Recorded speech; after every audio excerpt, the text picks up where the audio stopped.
নমস্কার, স্টাডি আইকিউতে আপনাদের সকলকে জানাই সাদর অভিনন্দন। আজকে আমাদের সঙ্গে রয়েছে শিল্পা ভগত। শিল্পা ভগত নামটা শুনে মনে হচ্ছে নন বেঙ্গলি বা নর্থ ইন্ডিয়ান কোনো মানুষ। But I will love to tell you, she is from Bengali medium and she has cracked her WBCS Group C examination of 2019 আর এই মুহূর্তে তিনি জয়েন্ট ভিডিও হিসেবে কর্মরতা। এবার আমরা মানে আন্তরিকভাবে অভিনন্দন জানাবো শিল্পাকে। নমস্কার শিল্পা, স্টাডি আইকিউতে। থ্যাংক ইউ প্রথমত হ্যাঁ, আর আমরা আমরা খুবই আপ্লুত তোমাকে আমাদের সঙ্গে পেয়ে। প্রথমত তো তুমি এই জন্য বলছি, আমি জানি তুমি খুব ছোট একটি মানুষ, মানে খুব ছোট একটি মেয়ে, মানে যে বয়সে ছেলে মেয়েরা কলেজ কমপ্লিট করে তারা নিজেদের মানে খেলাধুলো বা তাদের ক্যারিয়ারের চিন্তা ভাবনাতে তারা কি করবে সেটাতে বেসিক্যালি ওয়েস্ট বেঙ্গলের ছেলে মেয়েরা, বিকজ ওয়েস্ট বেঙ্গলের ছেলে মেয়েদের কাছে অত বেশি এক্সপোজার নেই কি প্রেপার দেবে, কারণ ওখানে জবের লিমিটেশনটাও রয়েছে। সেখান থেকে মাত্র 25 বছর বয়সে, তাও আবার ফার্স্ট অ্যাটেম্পটে, মানে অফিসিয়ালি বলা যেতে পারে একদম ফার্স্ট অ্যাটেম্পট, তাতে WBCS ক্লিয়ার করা, এটা করার পর তোমার কিরকম লাগছে সেটা আমি প্রথমেই জানতে চাইবো। আমার মানে খুবই ভালো লাগছে, মানে it is my dream job. তো আমি দীর্ঘদিন ধরে প্রচেষ্টা করছিলাম মানে WBCS এর জন্য। তো after getting it I am very pleased and very much honoured. Shilpa, আমি জানতে চাইবো যে Shilpa Bhagat, they are actually belong from this from the Bihar UP zone, right? But সেখানে ওয়েস্ট বেঙ্গলে থাকা, এটা নিশ্চয়ই ছোটবেলা থেকে ওয়েস্ট বেঙ্গলে থাকার সূত্রেই তুমি ভগত থেকে ভগত হয়ে গেছো, রাইট? শিল্পা ভগত। আচ্ছা, তো সেই ক্ষেত্রে আমি বলবো যে আমি তোমার সাথে যখন আমার এমনি নর্মাল কথা হচ্ছিল তখনও বুঝতে পারছিলাম যে তোমার কথার মধ্যে কোথাও না কোথাও হিন্দির টান পাওয়া যায়, but still you are from Bengali medium. আর the most important thing what you told already, that is your interview. তো ইন্টারভিউতে তোমার যে ইন্টারভিউ হয়েছিল সেই ক্ষেত্রে তোমার এক্সপিরিয়েন্স যদি সবার প্রথমে আমাদের সাথে শেয়ার করো। তো আমি মেনলি বেঙ্গলি মিডিয়াম থেকে পুরো আমার স্টাডি লাইফ বেঙ্গলি মিডিয়াম থেকে আমি পড়াশোনা করেছি। তো কিন্তু আমার ইন্টারভিউ এর অলমোস্ট প্রসেসটা ইংরেজিতে হয়, লাস্ট 5 মিনিটস অর 4 মিনিটস বাদ দিলে। তো তো আমি চেষ্টা করেছি মানে আমার বেস্টটা দেওয়ার ইংরেজিতে। তো আমার মনে হয় যে language is not a barrier. তো হতেই পারে যে সেই অন্য মিডিয়াম থেকে বিলং করে বা তাকে অন্য ল্যাঙ্গুয়েজে মানে কমিউনিকেট করতে হয়। তো আমার মনে হয় এখানে ল্যাঙ্গুয়েজটা কোনো ম্যাটার করে না। তো it is a great achievement যে এটা আমার ফার্স্ট ইন্টারভিউ অ্যাটেম্প্ট ছিল, and I cracked it and I got my first preference and selected as joint BDO. Definitely Shilpa, আর আমি অবশ্যই এই মুহূর্তে যে অ্যাসপিরেন্টরা এই ভিডিওটা দেখছে তাদেরকে আবারও বলবো, যারা সবসময় ভয় পায় যে আমাদের কি হবে, আমাদের তো ইংরাজি ভাষাটা জানাই নেই, just look at her, she has been from a Bengali medium and she is from a Hindi background, but still she has given her whole interview in English, right? তো এটা অনেক বড় ব্যাপার। যদি মানে শিল্পার থ্রুতেই বলা যেতে পারে যে যদি তুমি সিভিল সার্ভিসের জন্য প্রিপেয়ার্ড হও তো তুমি নিজেকে যে কোনো ল্যাঙ্গুয়েজে প্রকাশ করতেই পারো, রাইট? সো শিল্পা, এই ক্ষেত্রে একটা জিনিস আমি জানতে চাইবো, মানে ফার্স্ট অ্যাটেম্পটেই ক্লিয়ার করে যাওয়া, তো হোয়াট ওয়াজ ইউর লাস্ট, মানে তোমার যখন এক্সামিনেশন দেওয়ার আগে তোমার যে কলেজ ছিল বা তোমার পুরো জীবন ছিল, সেটা আমরা অবশ্যই জানতে চাইবো, যে তোমার ব্যাকগ্রাউন্ড কি, তুমি কোথা থেকে এসছো, তোমার বাড়ি কোথায়, সেগুলো যদি তুমি বলো, বা তুমি কেন সিভিল সার্ভিসে এলে। আমি অনেকগুলো প্রশ্ন একসাথে করলাম কারণ আমি চাই শিল্পা এবার বলুক। তো আমার গ্রাজুয়েশন কমপ্লিট হচ্ছে 2017 ফ্রম মানে Chandernagore government college, geography honours নিয়ে আমি পাস আউট। তো তারপর 2017 শেষ দিক থেকে আমার WBCS এর জার্নি শুরু, when I thought about civil service, and তারপর ধীরে ধীরে সিলেবাস এক্সাম প্যাটার্ন বোঝাই করতে কোথাও 2017 মানে 2017 has gone, and তারপর 2018 থেকে আমি আমার ফুল প্রিপারেশন স্টার্ট করি, and 2019 is my officially first attempt, or you can say unofficially second attempt, and তারপর I got selected. তাহলে শিল্পা, অবশ্য করে এটাও আমরা জানতে চাইবো যে এই যে 2017 থেকে 2019 2 বছরের পরিশ্রম, রাইট? আর তার সাথে আহ, নিশ্চয়ই তুমি গ্রুপ সি, তোমার ফার্স্ট প্রেফারেন্স নিশ্চয়ই এক্সিকিউটিভ বা গ্রুপ বি ছিল, এন্ড দেখুন গ্রুপ সি দেখুন এন্ড গ্রুপ ডি তো ওভার দ্য টপ এসেই যায়, রাইট? কিন্তু আমি জানতে চাইবো তাহলে এক্সিকিউটিভ মানে যখন তুমি প্রিপারেশন নিচ্ছিলে, তুমি তো অপশনাল প্রিপারেশন নিয়েছিল, তো তোমার কি অপশনাল জিওগ্রাফি নিয়ে নিয়েছিলে নাকি অন্য কোনো সাবজেক্ট ছিল? না, আমার অপশনাল ছিল সোসিওলজি। তো আচ্ছা, হতে পারে যে ওর জন্য একটু টাইমটা আমি কম পাই, মানে যেহেতু আমি জিওগ্রাফি ব্যাকগ্রাউন্ড থেকে এসেছি, এবার আচ্ছা। একসাথে অনেক কিছু নতুন সাবজেক্ট, ইভেন জেনারেল স্টাডিজ পেপারে কিছু নতুন সাবজেক্ট ছিল, তার সাথে sociology is a new subject. তো এই কম সময়ের মধ্যে হয়তো আমার প্রিপারেশনে কোথাও একটু ল্যাক ছিল, and I got a call for group C interview. Okay, তার মানে সোশিওলজি তোমার অপশনাল হওয়া সত্ত্বেও সোশিওলজিটা বাদ পড়ে যায় এবং স্বাভাবিকভাবে অপশনালের কাট অফটা আসে না, সে কারণে তুমি গ্রুপ সি। Very good. তো শিল্পা, এবার একটুখানি একটা অন্য ব্যাপারে জানতে চাইবো, because this is a very important question personally and socially for me. দেখো, ওয়েস্ট বেঙ্গলে তোমার বয়সী যারা কলেজ থেকে পাস আউট করেছে, তাদের ক্ষেত্রে স্কুল টিচিং অর কলেজ যে যাওয়া, মানে এডুকেশনাল ফিল্ড বা academic field is more suitable job বলে ধরা হয়। বাড়ির কাছে থাকবে মেয়ে, চাকরি করবে, everything is sorted. Then why you have been selected this, you know, terms and conditions of civil service? কেন, কিসের জন্য? হ্যাঁ, তো আমি যেটা দেখেছি যে এই ফিল্ডে মেয়েদের সংখ্যাটা কম, পার্টিসিপেশনটা কোথাও কম। তো এটা আমার মধ্যে কোথাও একটা জেদ তৈরি করেছিল যে হয় মেয়েরা কেন পিছিয়ে থাকবে, এ মানে পার্টিকুলার অ্যাডমিনিস্ট্রেশনে মানে মেয়েদের পার্টিসিপেশনটা কম। তো এটা একটা ব্যাপার। আর আমি ভিলেজ এরিয়া থেকে বিলং করি। তো এখানে আমার এজের মেয়েদের এই বয়সে সাধারণত বিয়ে হয়ে যায় বা তাদের বাড়ি থেকে দিয়ে দেওয়া হয়। তো সেখান থেকে বেরিয়ে আমার মনে হয়েছিল আমি একটা এক্সাম্পল সেট করতে চাই। যাতে আমাকে দেখে আরো ৫ টা সাধারণ মেয়ে এগিয়ে আসুক। মানে ভিলেজ এরিয়া থেকেও মেয়েরা এগিয়ে আসুক। যাদের মানে তারা এই ফিল্ডটাকে বেছে নিক। তারা অ্যাডমিনিস্ট্রেশন এ আসুক। মানে তাদের হয়তো প্রপারলি কাউন্সেলিং হয় না।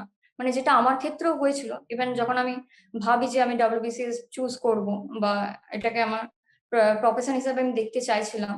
তো ইন দ্যাট কেস আমাকেও অনেকবার বলা হয় যে এই পার্টিকুলার ফিল্ডটা WBCS মেয়েদের জন্য নয়। ফর হেক্টিক ওয়ার্ক প্রেশার হোক বা যেকোনো কারণেই হোক। তো আমি সেখান থেকে বেরিয়ে এসে একটা মানে মানুষের মধ্যে ব্যাপারটাকে ছড়িয়ে দিতে চেয়েছিলাম। আমার আমার মতো মানে যারা ভিলেজ এরিয়া থেকে বিলং করে যেসব মেয়েরা, আমি চেয়েছিলাম তাদের মধ্যে কোথাও এই ব্যাপারটা ছড়িয়ে যাক যাতে তারাও বেশি করে এই ফিল্ডে আসুক। ওকে। তো শিল্পা, একটা জিনিস তোমার সাথে কথোপকথনের সূত্রে যেটা তুমি বলেছিলে, যে maximum time of your life, মানে what we can say the grown up period of your life, সেই সময়টা তুমি সিঙ্গেল প্যারেন্ট চাইল্ড, মানে বেশিরভাগ সময়টাই মায়ের সাথেই কাটাতে হয়েছে। তো সেই ক্ষেত্রে আহ, মানে এই আহ, পুরুষতান্ত্রিক একটা বিষয়ে এরকম একটা রেবেলিয়াস মনোভাব তৈরি হওয়া, বা মায়ের সাথে মায়ের কতটা ইম্পর্টেন্স তোমার জীবনে পেয়েছো এবং যে কারণে সিভিল সার্ভিস তুমি চুজ করেছো, সেইগুলো সম্পর্কে যদি তুমি দর্শকদের বলো। হ্যাঁ, তো আমার মায়ের সাপোর্ট ছাড়া এটা কখনোই পসিবল হতো না।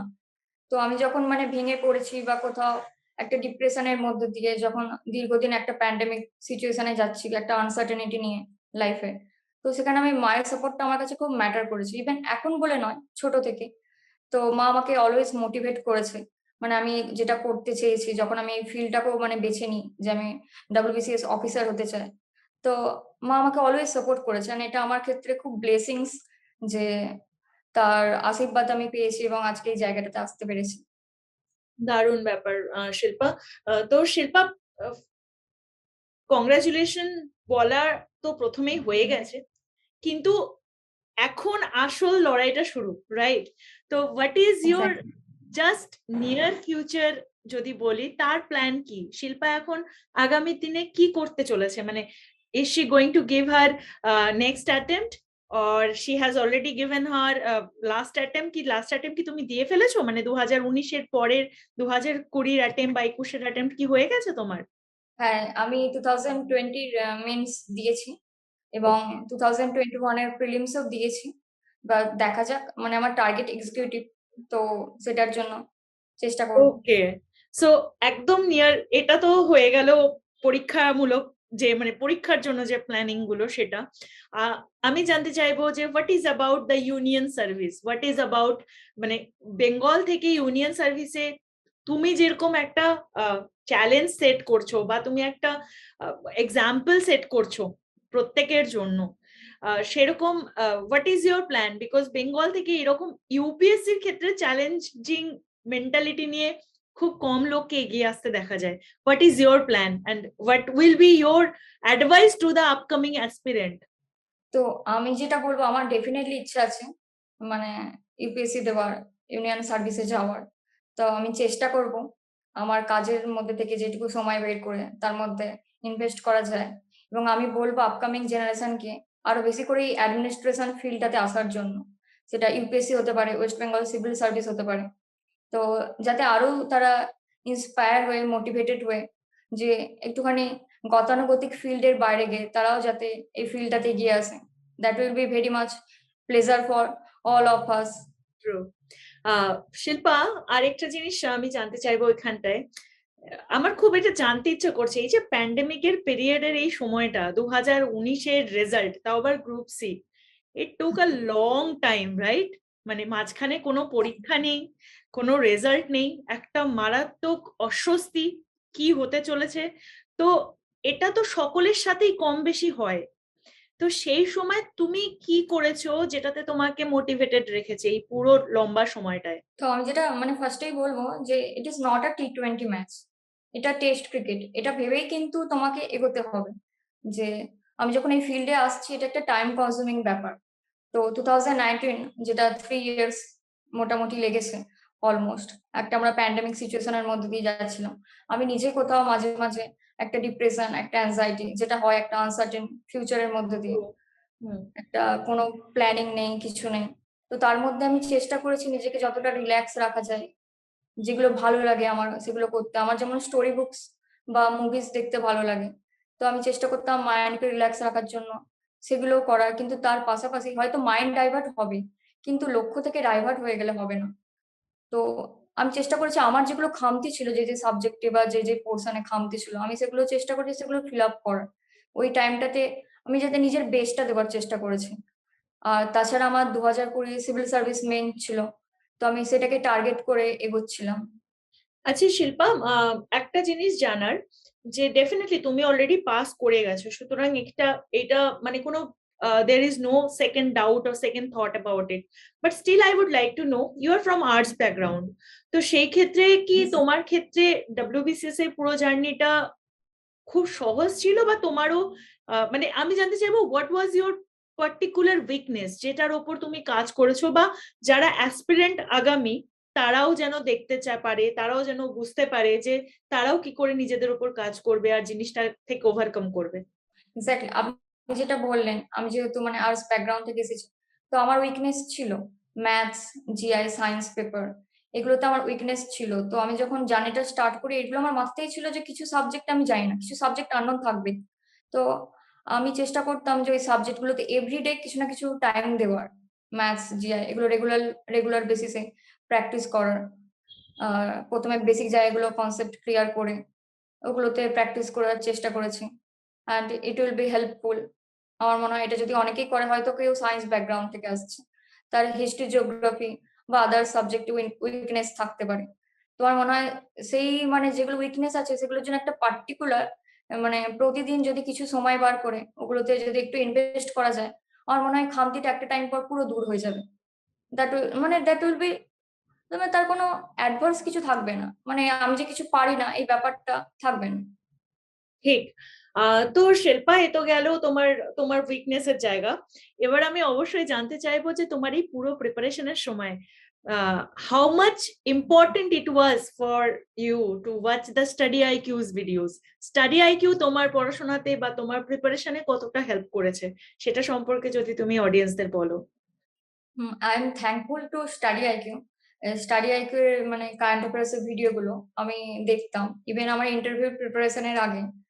তো কনসেপ্ট ক্লিয়ার করার জন্য বা ওই টপিকটাকে আরো ব্রড অ্যাঙ্গেল থেকে বোঝার জন্য স্টাডি আইকিউর কারেন্ট অ্যাফেয়ার্সের ভিডিও আমি রেগুলারলি ওয়াচ করতাম, and that become very much helpful.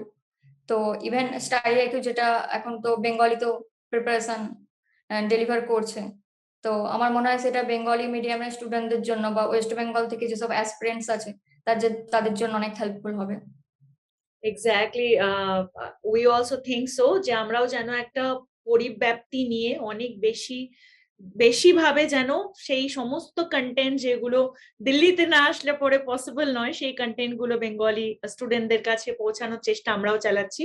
And last of all, এটা একটা অসাধারণ ব্যাপার। প্রথমত তো বলবোই যে তোমার সাথে কথা বলা, it was very good, like খুব ভালো একটা এক্সপিরিয়েন্স থাকলো। কিন্তু তবু আমি last I would like to tell you কে নেক্সট যারা ভাবি অ্যাসপিরেন্ট তাদের জন্য তোমার যদি কোনো ছোট্ট একটা বার্তা থাকে। তো আমি আমার ফেলো অ্যাসপিরেন্টসদের এটাই বলবো যে কখনো ভেঙে পড়ো না, মানে একটা পজিটিভ একটা থট রেখে মনের মধ্যে যে একটা টাইম না একটা টাইম আমি কিছু পাবো। আর ডেফিনেটলি সিভিল সার্ভিস যদি গোল হয়, তো আমার মনে হয় দিনের শেষে যেন ওই গোলটা থেকে মানে নিজে কোথাও না ডিটাচ হয়ে যায়। হয়তো আমার মধ্যে সেকেন্ড থট আসতে পারে যে আমি অন্য কোনো এক্সাম দেবো বা অন্য কিছু দেবো, ইভেন আমার মধ্যেও এসেছিল, আমিও আদার্স কিছু এক্সাম দিয়েছিলাম। কিন্তু আমার মনে হয় যে দিনের শেষে যাতে এই ভাবনাটা থাকে যে আমার গোল কি, আমি কি অ্যাচিভ করতে চাইছি। আর যদি একটা পার্টিকুলার গোল রেখে, তো তার জন্য আমি আমার হার্ড লেবার থাকে, there is no alternative of hard work. তো এটা যদি থাকে, আমার মনে হয় ইট ইজ বিকাম স্মুথ, সবার জন্য it is become smooth. And যেটা দরকার সেটা হচ্ছে একটু পেশেন্স, যেহেতু এটা আমি ফার্স্টেই বললাম একটা টাইম কনজিউমিং ব্যাপার, it is not a test match, it is a it is it is not a টি-20 match, it is a test cricket. তো এই পেশেন্সটা একটু দরকার, তাতে আমার মনে হয় যে দিনের শেষে আমি যেটা চাইছি সেটা অ্যাচিভ করা সবার পক্ষেই সম্ভব। True, exactly true. Again I would like to congratulate Shilpa, আর অবশ্যই বলবো থ্যাংক বেস্ট অফ লাক। আর সব থেকে বড় কথা যে ইউ। পশ্চিমবঙ্গে এরকম মানে এরকম হুনহার যাকে বলে, হুনহার যারা ক্যান্ডিডেটরা সামনে এগিয়ে আসছে, তো পশ্চিমবঙ্গের বোঝাই যাচ্ছে যে আগামী দিনে সূর্যোদয় আরো আরো ব্রাইট হতে চলেছে। Thank you so much for being with us. আগামী দিনে আবার তোমাদের সাথে আরেকজন থ্যাংক ইউ সো টপারের মাচ। স্টোরি নিয়ে আসবো, আর আরো আলোচনা নিয়ে। ততক্ষণ অব্দি আমাদের সঙ্গে থাকো, ভিডিওস গুলো দেখতে থাকো আর পড়াশোনা মন দিয়ে করো। Bye bye, take care.